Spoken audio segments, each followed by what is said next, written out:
배계약이 무효입니다. 안타깝지만 15 대책에서 다 묶어버렸잖아요. 네. 제가 그때 선을 넘었다고 했었잖아요. 이게 이거예요. 그 선 넘은 게 이렇게 오는 거예요. 우리는 이거를 이미 문재인 정부 때 봤죠. 네. 2018년도에. 이번에도 생각보다 매물이 많이 나올 것 같지는 않다. 이제 다시 네. 좀 이제 세금을 따져야 되는 시대가 네. 이제 다시 돌아오는 것 같아가지고. 그래서 올해 아마 부동산 시장에서 키워드는 부동산 세금이 될 것 같고, 조금 속상한 얘기이긴 하지만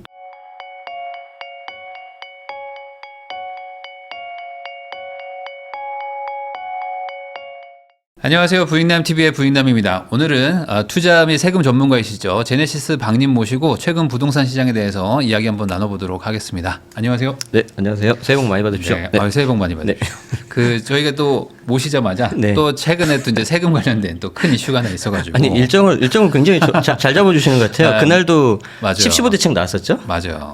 그리고 이제 오늘 또 여기 나올 때 양도세 중과 가능성. 물론 이게 뭐 아직 현재 네, 촬영 네, 네. 기준으로는 이제 확정되진 않았지만 사실상 이게 확정이 아니겠느냐라는 네. 내용들이 좀 많아요. 네, 일단은 뭐 일부 몇몇 분들께서는 특히 이제 저 같은 다주택자이신 분들은 양도세 세부담이 커지니까 계속 그렇게 확정적으로 말하지 말아라.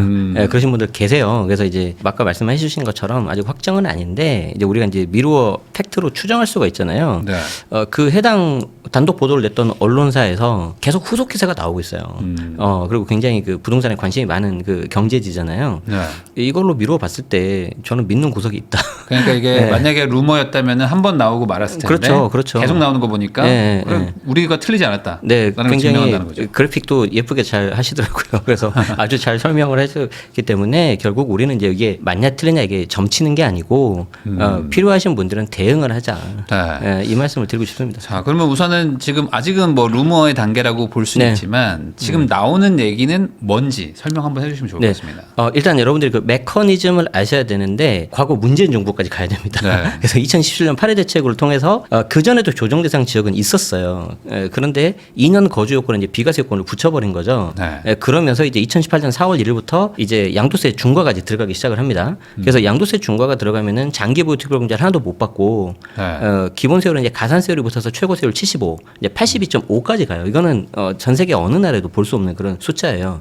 그러다가 윤석열 정부가 이제 22년 5월 10일 이제 들어서면서 그때 이제 시행령으로 막은 거예요. 네. 그래서 시행령으로 막아서 이제 본법을 고쳐야 되는데 못 고치니까 그때 이제 국회 다수당도 민주당이니까 그래서 시행령으로 1년, 2년, 3년, 4년 이렇게 계속 연장하다가 다시 또 정권이 교체가 된 거죠. 네. 그래서 이 조문을 그냥 그대로 두면은 그냥 일몰됐다고 하는데 기한이 끝나고 연장이 안 돼서 끝나고 그냥 곧바로 26년 5월 10일부터는 시행입니다. 시행이 된다는 얘기는 이제 다시 네. 과거처럼 양도세가 82.5%까지 늘어날 수 있다. 다만 이제 전부 다 그런 건 아니고 이제 조정 대상 지역에는 주택을 팔 때만 다주택일 때 그러는데 아시지만 우리 지난번 왔을 때 15 대책에서 다 묶어버렸잖아요. 네. 제가 그때 선을 넘었다고 했었잖아요. 이게 이거예요. 그 선 넘은 게 이렇게 오는 거예요. 그렇기 때문에 예를 들어서 수원 외곽에 있는 집을 갖고 계신 분이 시골에 내가 집을 하나 가지고 있다. 그래서 이제 수원 집을 부득이하게 먼저 팔려고 하는데 뭐 생각지도 못하게 양도세가 막 2배, 3배 나와버리는 거죠. 네. 그러면 이제 조심하셔야 된다 이거죠. 그러면은 이게 조정 대상 지역 바깥에 있는 걸 파는 거는 괜찮은 건가요? 그렇죠. 그렇기 때문에 아까 그런 분들 같은 경우에는 수원 잠깐 파는 거 멈추고 시골을 팔겠죠. 그러면 지방 더 힘들어지겠죠. 그러니까 오히려 지금 서울과 이제 경기도 12개 지역은 토지의 조정 대상 지역에 다 묶여 그렇죠. 있으니까 거기를 오히려 남기는 해석이 그렇죠. 되는 거네요. 그렇죠. 그래서 우리가 지금 현재 부동산 주택 시장에서 가장 문제 중에 하나가 좀 너무 양극화잖아요. 네. 똘똘한 한 채 선호 현상. 그게 더 심해질 가능성이 높다. 그래서 사실 그런 부분도 좀 보고 양도세 중과 문재인 정부 때 보면은 매물이 이게 안 나온단 말이에요. 네. 그런 것들을 종합해 봤을 때 한편 일각에서는 저 역시 좀 연장되지 않을까 유예가 시행되는 게 했는데 좀 지금 상황으로서는 썩 좋지가 않은 것 같습니다. 그럼 만약에 이게 연장이 안 된다고 치면 네. 어쨌든 지금 예상되는 거는 우선은 지방에 있는 물건을 팔 확률이 높다. 이제 여기서부터 이제 셈법이 굉장히 복잡해지는데 물론 우리 구독자분들 플러스 제 주변에 봐도 뭐 주택이 막 여러 채 있으신 분들이 그렇게 많지는 맞아요. 않아요. 많지는 않은데 이런 분들이 이제 약간 좀 의외로 갖고 있는 뭐 물건들 있죠. 뭐 상속받은 주택이라든지 시골의 작은 집이라든지 이제 그런 것들을 잘 봐가지고 중과를 피할 수 있는 주택들이 있습니다. 이게 엄청 돈이 됩니다. 네. 예를 들어서 비조정 대상 지역은 주택이 몇 채든지 상관이 없어요. 네. 그래서 그런 거 먼저 팔 거고요. 그리고 기준시가 1억 이하짜리들 상관없습니다. 그리고 수도권 밖에 있는 주택들, 수도권 외에 있는 주택 중에서 기준시가 3억 이하짜리들 얘는 또 안 들어가요. 그리고 이제 등록 임대주택 지금 말소 되는 물건들이 많이 나오기 시작하죠. 이제 말소가 물론 이제 함부로 팔진 못하는데 그런 물건들 중에서 요건을 내가 다 준수하고 지켰다. 그러면은 얘는 또 중과 안 들어가요. 그러니까 이제 이런 물건들이 내가 어떻게 있냐 없냐. 그리고 내가 주택수가 몇 개가 있냐. 그리고 이제 임대차 만기 돌아오는 거 토호제니까 엄청 셈법이 복잡해질 겁니다. 네, 그렇죠. 그러니까 네. 이거는 정말 이제 계산하기도 이제 쉽지 않아지긴 하는데 네네. 그래도 이제 아무래도 좀 쉽게 설명을 드려야 되니까 네네. 아주 단순히 예시를 들면은 네. 보통은 이제 다주택자라면 아마 이런 구조가 많을 것 같아요. 그러니까 서울의 아파트 하나에서 본인이 거주하시고 그렇죠. 빌라 같은 거 한 2억 개 정도 가지고 계시는 분들도 좀 있거든요. 네네네. 서울에 다 빌라가 있다거나. 네네. 그러면 이런 빌라를 팔 때는 그러면 이제 이런 양도세 뭐 82.5%가 적용되는 거냐 안 되는 거냐? 자, 일단은 이제 조정 대상 지역이니까 기본적으로는 양도세 중과가 들어가죠. 그런데 그 빌라가 어떤 빌라냐에 따라 다른데 임대주택으로 내가 등록을 했었다. 그러면은 혜택을 볼 수가 있겠죠. 네. 그런데 등록을 내가 안 했다. 안 했다. 그러면 이제 중과 맞는 거죠. 그런데 다행인 표현이 좀 그런데 다행히 양도 차익이 좀 작다. 아, 많이 안 올랐으니까. 1억 올랐다. 그러면 세금이 2천 정도 나와요. 근데 3주택 중가면 한 5천 나옵니다. 그러면은 내가 어떤 생각이 들겠어요? 야, 그래. 뭐 양도세도 양도세인데 잘못하다 보유세를 더 내겠다. 네. 그럼 차라리 빌라 그냥 팔자. 그래서 하나 팔 수 있겠죠. 5천 내고 파는 거예요. 그럼 2개가 남죠. 그러면 서울 자가주택 하나가 남아 있고 빌라가 하나 남아 있는데 얘는 좀 이게 재개발 이슈도 있고 좀 네. 뭔가 좀 이게 가지고 있을 만해. 그런데 뭔가 좀 보유세가 부담이 돼요. 그러면 세대분리된 자녀 있죠. 얘한테 넘겨버려요. 예를 들어서 증여하거나 팔아버려요. 그러면 자기는 1주택이고 세대분리된 자녀가 빌라 가져가잖아요. 네. 보유세도 줄이죠. 중과 안 되죠. 되게 좋은 전략으로 갈 수 있어요. 그렇기 때문에 지금은 제가 좀 좋은 케이스를 말했지만 잘못해서 팔면 정말 생각하기 싫은 그런 사례를 맛볼 수 있다. 그러니까 결국에는 빌라 같은 것들은 매물이 좀 나올 수 있다. 이렇게 좀 볼 수 있는 거잖아요. 결국에는 빌라로 한정 짓기보다는 투자 가치가 있는 물건. 그러니까 조금 가격이 안 올랐다거나. 그렇죠. 양도차익이 작거나 투자 가치가 낮거나. 그런데 일부 어쩔 수 없이 좋은 물건을 팔아야 될 수도 있어요. 예를 들어서 최근에 저희 이제 수강생 사례였는데 새 채를 가지고 있었어요. 네. 이건 꼼짝없이 양도세 중과거든요. 시행된다고 가정을 하면. 그런데 그 중에 하나가 임대주택 아까 등록한 거였어요. 그러니까 임대주택 등록해서 요건을 갖추면 제가 중과가 안 된다 그랬잖아요. 네. 그런데 거기에 정말 다행으로 하나가 곧 만기가 돼요. 임대차 계약이 만기가. 네. 그럼 얘를 먼저 팔아버리는 거예요. 그럼 2개가 남죠. 2개가 남았을 때 아까 임대주택 등록한 거를 팔아서 괜찮으니까. 중과 배제로 피하고 마지막 하나 비과세 받을 수 있습니다. 그러면 세 채 다 중과를 피할 수 있는데 제가 드리고 싶은 말씀은 뭐냐면 두 가지가 있어요. 이 분이 매도 순서를 잘 지켰기 때문에 세이브할 수 있는 금액이 양도세가 대략 4억 정도가 됩니다. 네. 어마어마해요. 근데 더 중요한 건 뭐냐면 아까 제가 파는 그 물건 있죠. 어쩔 수 없이 파는 거 나쁘지 않아요. 서울의 중상급지예요. 그러니까 예를 들어서 내가 내 집 마련이거나 1주택인데 갈아타는 용도다. 아주 훌륭해요. 아주 훌륭해요. 정말 옆에 주변에 아는 사람 있으면 추천하고 싶었어요. 그 정도로. 그러니까 이런 물건들을 여러분들이 현장에 가셔서 찾으셔야 된다. 그러니까 아주 뭐 급매물이 나올 수도 있다. 금매까지는 아니지만 예를 들어서 생각했던 시세보다 좀 이렇게 싸게 살 수도 있고 이런 사람들은 어차피 기한 내에 팔아야 됩니다. 그래서 그런 물건들이 많지는 않겠지만 현장에 가서 보시면 있을 수 있습니다. 그러면 네. 만약에 이제 통과됐다고 치고 치고 그러면 5월 9일이잖아요. 네, 그러면 네, 그게 네. 이제 계약일이냐 잔금일이냐 이거 가지고 또 따져야 돼요. 매우 중요한 말씀 주셨는데 네. 아까 제가 세 개 중에서 먼저 하나 팔자 그랬었잖아요. 5월 9일까지 매도 잔금을 쳐야 됩니다. 잔금을. 그러니까 지금 1월 달에 계약서를 쓰고 통상 한 2, 3개월 정도 걸리잖아요. 그러니까 빠르면 3월 아니면 4월 정도에 매도 잔금을 하셔야 되는데 이 중에 이제 설 넘어가는 분들이 계세요. 그래서 뭐 3월 초에 내가 계약서를 썼다. 그러면 5월 9일까지 매도 잔금 쳐야 되거든요. 안 되면 이거 이제 큰일 납니다. 하루라도 넘어가면 중과 들어가요. 그러니까 정확하게는 소유권 이전인 거죠. 그렇죠. 그래서 등기 접수 그리고 실질적인 잔금 그리고 사용 수익일 이 세 가지 중에서 먼저. 그런데 뭐 내가 돈도 안 받았는데 등기 넘기는 경우는 많이는 없죠. 물론 할 수는 있는데 네. 그럼 뭐 또 장치를 걸어야 돼요. 이제 이건 좀 복잡한 이제 계약 얘기로 들어가야 됩니다. 네. 그래서 이제 그런 거 물건은 이제 현장 가셔서 이제 부동산 소장님하고 잘 이렇게 좀 해서 찾으셔야 된다. 그런데 이제 또 문제가 있습니다. 지금 네. 토어제에다가 뭐 투기가지구에다가 그럼요. 다 묶여 있기 그럼요. 때문에 네. 팔 수 있느냐도 또 맞아요. 별개의 문제입니다. 맞아요. 방금 케이스는 운 좋은 케이스예요. 네. 임대차가 만료가 됐고 다행히 그 임차인분이 나가신다고 해서 근데 대부분은 그렇지 않죠.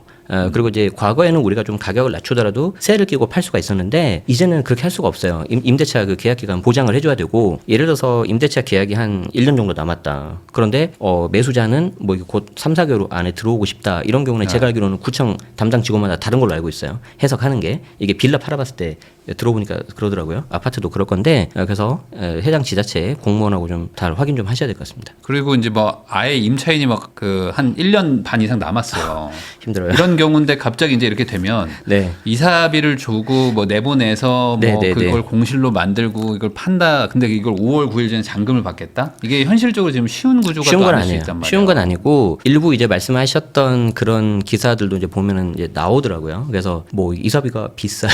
네, 뭐 몇 천을 줘야 된다. 왜 그런 경우도 그러냐면 있습니다. 그 임차인 분도 나가면 갈 데가 없거든요.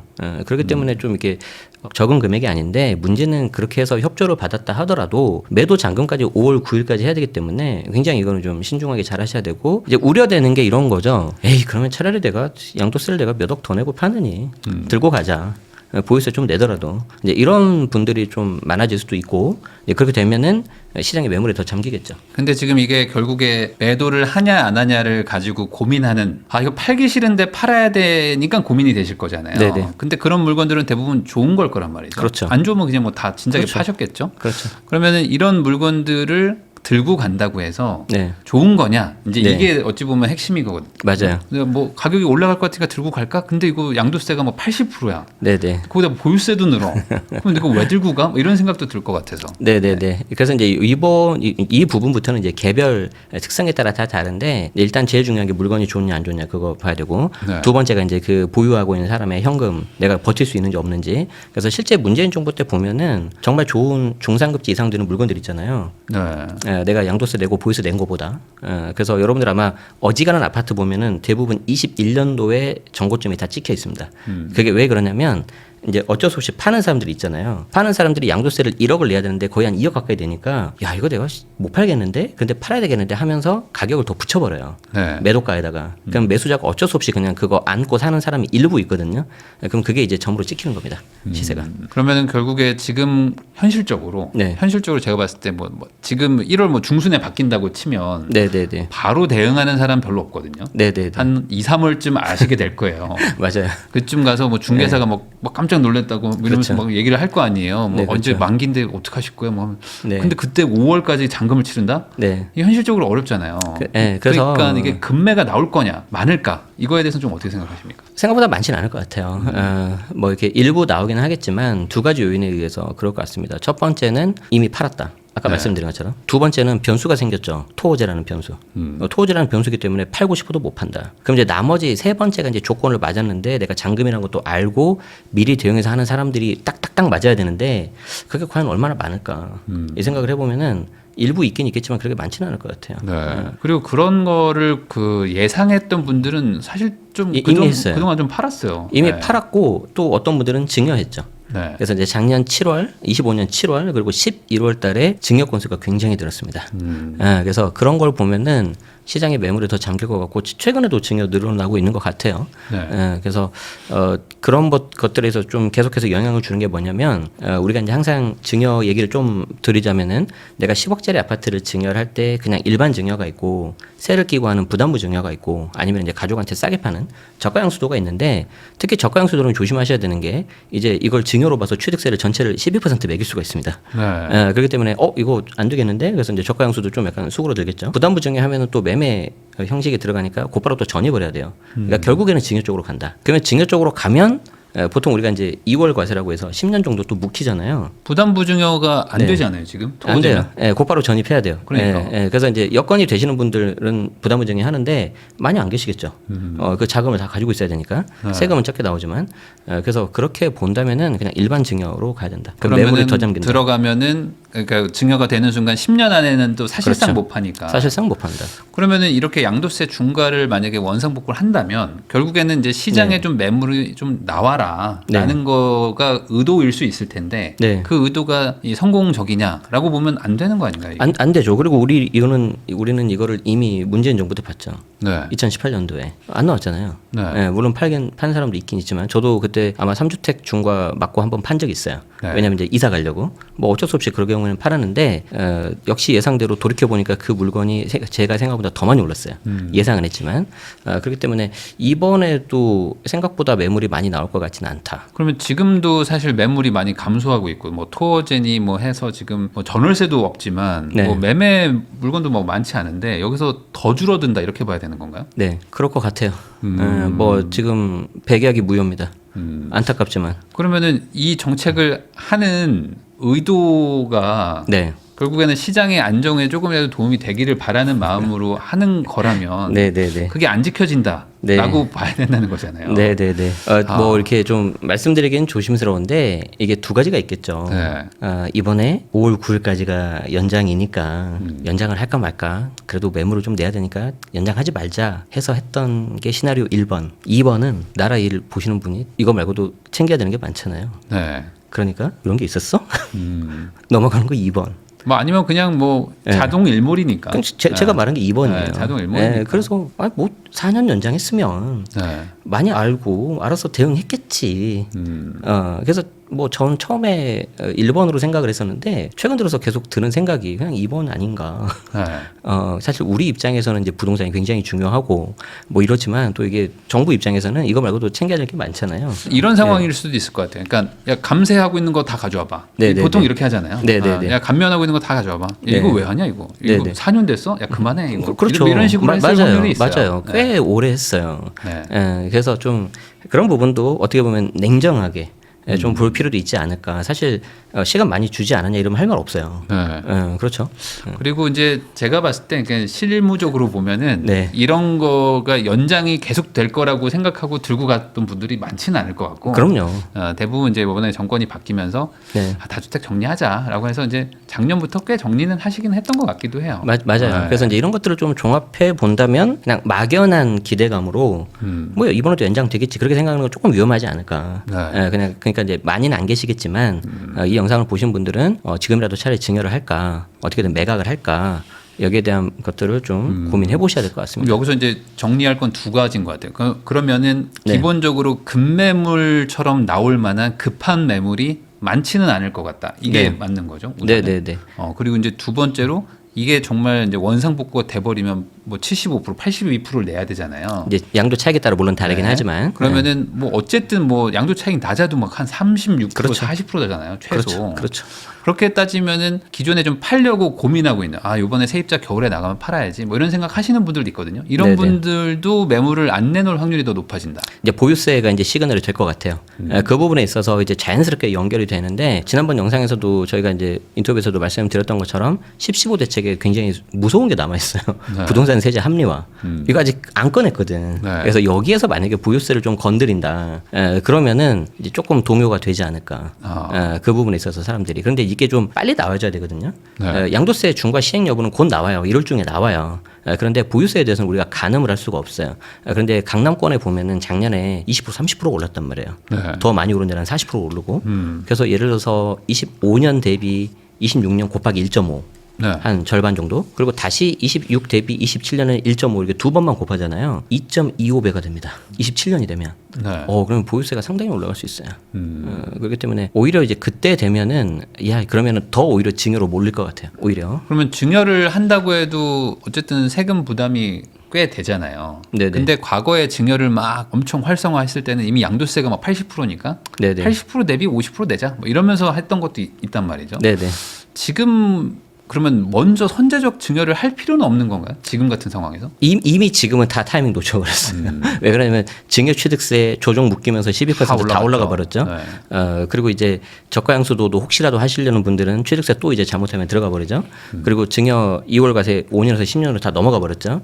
그렇기 때문에 지금 하신 분들은 이제 뒤에 좀 약간 늦게 지각비를 내야 되는데 그럼에도 불구하고 저는 여전히 증여가 유효하다. 너무 좋다. 왜냐하면 너무 상대적으로 너무 싸요. 네. 왜 그러냐면 아까도 10억짜리 했을 때 세금이 2억 3억 들어가지만 그 자체로만 보면 굉장히 세금이 많이 들어가는 편인데 오히려 반대로 생각하면 2억 3억을 내가 부담하면 10억짜리를 가져오는 거잖아요. 그렇기 때문에 좀 생각을 다르게 하실 필요가 있고 요즘에는 어떻게 하냐면 증여를 받아요. 네. 자녀가. 그런데 부모 입장에서는 사실 이게 본인들은 그냥 내주고 뭐 받는 건 하나도 없잖아요. 세금은 물론 자녀가 내지만. 그래서 이걸 증여받은 자녀들이 오히려 부모한테 역증여를 합니다. 감사하다고. 네. 예를 들어서 5천 하면은 세금 하나도 없죠. 증여세. 현금 네. 증여하면 1억 5천 하면 딱 1,000만 원밖에 안 나오죠. 음. 되게 좋아요. 그래서 거기까지 이제 할 수 있어요. 그러니까 부모가 증여를 해주고 네. 그러면 증여세는 자녀가 내고 당연하죠. 그다음에 자녀도 네. 거꾸로 부모님한테 한 1,000만 원 세금 내면서 1억 5천을 준다. 당연하죠. 왜 그러냐면은 그렇게 해도 토탈 금액이 한 4에서 5억 정도 들어가요. 10억이면. 괜찮지 않아요? 그래도. 자, 그런데 어떤 게 있냐면 부모님이 고가주택을 하나 가지고 있고 네. 10억짜리 하나 가지고 있어요. 근데 이 10억짜리 때문에 고가주택 종부세가 혜택을 못 받고 있는 거예요. 1주택 세제 혜택. 네. 그래서 이 10억짜리를 넘겨버리잖아요. 세제 분리된 자녀한테. 그러면 이 1주택짜리 고가주택 종부세가 꽤 많이 줄어버립니다. 네. 그래서 어떤 그렇죠. 케이스는 한 연에 한 2, 3천 정도 세이브가 되더라고요. 그래서 이런 경우에는 그냥 빨리 그냥 증여하는 게 맞다. 이제 다시 네. 좀 이제 세금을 따져야 되는 시대가 이제 네. 다시 돌아오는 것 같아가지고. 그래서 올해 아마 키워드는 부동산 시장에서 키워드는 부동산 세금이 될 것 같고 조금 속상한 얘기이긴 하지만 방금 저희가 이제 계속 증여 얘기, 양도세 얘기 이렇게 같이 했었잖아요. 네. 근데 결국에는 보면 내가 물건을 뭔가 좋은 게 가지고 있으면 이것저것 할 수가 있어요. 네. 근데 우리는 지금 이제 내 집 마련하고 갈아타기 하시려는 분들이 그걸 잡으려고 하는 거잖아요. 그래서 좀 그런 부분이 저도 현장에서 보면서 되게 안타깝다는 생각이 들었고 한 가지 팁을 드릴 거는 뭐냐면 아까 말씀드렸던 굉장히 막 30억 넘는 초고가 주택 있죠. 이런 녀석들은 잘 안 나올 것 같아요. 네. 그런데 오히려 15억에서 왔다 갔다 하는 그런 주택 있죠. 근데 입지도 그렇게 나쁘진 않고 그런 녀석들이 좀 아마 매물로 나올 겁니다. 나오더라도. 제가 임상 실험을 겪은 결과 이제 네. 어떤 객관적인 통계가 아니라 저 이제 수강생들이라든지 이게 교육했을 때 많이 보니까 걔들이 타깃이더라고. 그래서 그런 녀석들이 내가 어차피 내 레이더에 걸려 있다. 그러신 분들은 이게 딱 맞잖아요. 네. 그래서 한번 현장에서 잘 찾아보시는 거를 저는 추천드립니다. 좋습니다. 그러면 네. 보통 이게 종부세가 6월 1일 기준으로 부과되면은 한 3, 그렇죠. 4월에 막 매물들 조금 나오거든요. 그럼 그렇죠. 지금은 한 이제 1, 2월 네, 정도. 네, 네. 이번에 대책 네. 나오고 한 2월 중순에서 이제 설날 고쯤까지가 네네. 피크고 그다음에는 아마 네. 그럴 거면 하지 마 하고 아마 그렇죠. 매물이 싹 들어가요. 그래서 이번 설 명절에 되게 중요한 분수령이 될 것 같아요. 우리 항상 명절 그러게요. 지나면 움직이잖아요. 맞아요. 근데 여기에 이제 매수세와 네. 연초에 또 몰리는 매수세가 있지 않습니까? 대출도 풀리니까. 그리고 여기에 이제 내가 팔려는 매물 내놓으려는 사람들. 이게 물론 이제 매물 내놓을 사람들이 만약에 생각보다 많다면 좀 일부 조정들은 들어갈 수가 있겠죠. 네. 이걸 한번 좀 잘 보시면은 올해 부동산 시장 키포인트가 될 것 같습니다. 네, 물론 이제 촬영일 기준으로는 아직 뭐 통과가 안 됐기 때문에 그냥 통과됐다고 가정하고 말씀드린 거고요. 통과가 안 된다면 그냥 원래대로 네네. 가는 거라고 거는 좀 정리를 하고 넘어가겠습니다. 네.